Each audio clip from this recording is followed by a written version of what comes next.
In late January 2011, my wife Amy was diagnosed with late-stage triple-negative breast cancer. The prognosis was that she would not live for more than a year. All roads led to Joyce O'Shaughnessy at Baylor, and we never looked back. Joyce did everything she possibly could to save her life. But she did not mislead us as to what the prognosis was, being there with her and assuring her that I would always be there for her and the kids regardless of what happened. I worked really hard to come up with innovative treatment strategies for Amy, but unfortunately we simply did not have the tools that were needed to cure her cancer. Hours before Amy died, I promised her that her death would not be in vain. It was one of the last things we discussed. And since then, I have started the Amy Selkirk Breast Cancer Research Fund as a way to fulfill that promise.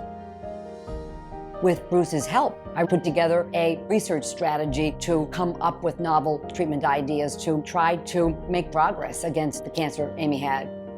The impetus clinically for the research I'm pursuing is a patient of mine named Donna. 2006, I went for my normal mammography, which I went every year.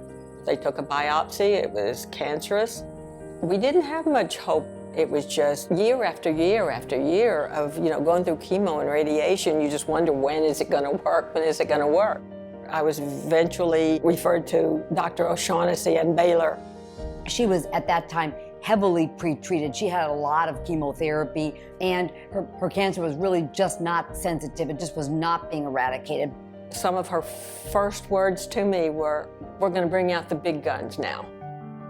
We had a clinical trial at that time, and she benefited for a while, and then her cancer started to grow quite aggressively. And then I treated her with chemotherapy, but at higher doses. She went into a complete response. The drug that she got on the clinical trial changed the nature of her cancer from one that was a little slower to one that was actually quite fast growing. And then to have the therapy work tremendously well for her such that she was cured was remarkable. They saw how my cancer was working, and they knew how to treat it differently. And that's what she did. She treated it differently from that trial.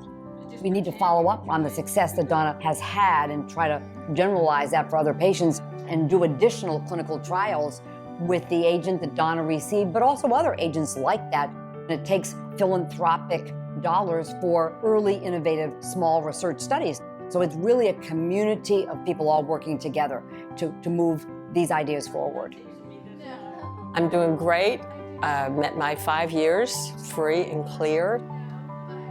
For someone else that is diagnosed now or a month from now, maybe just a targeted therapy will make them get rid of their cancer, and so they can live their life with their families and go on.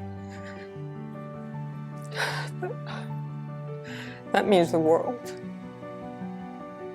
I don't think I go 5 or 10 minutes a day without thinking about Amy, but that'll probably be for the rest of my life. It's pretty hard to when you see your kids. You can see her in each of the kids, but don't be sorry for what you've lost. Be happy for what you had. Joyce never gave up on her. Amy never gave up because of that. Focusing on getting innovative treatments to patients through clinical trials is the fastest way to find a cure, and that's what we need to do. Through research, with all this funding, all the donations, I mean, look at me. Never thought I'd be here. Never thought I'd be here.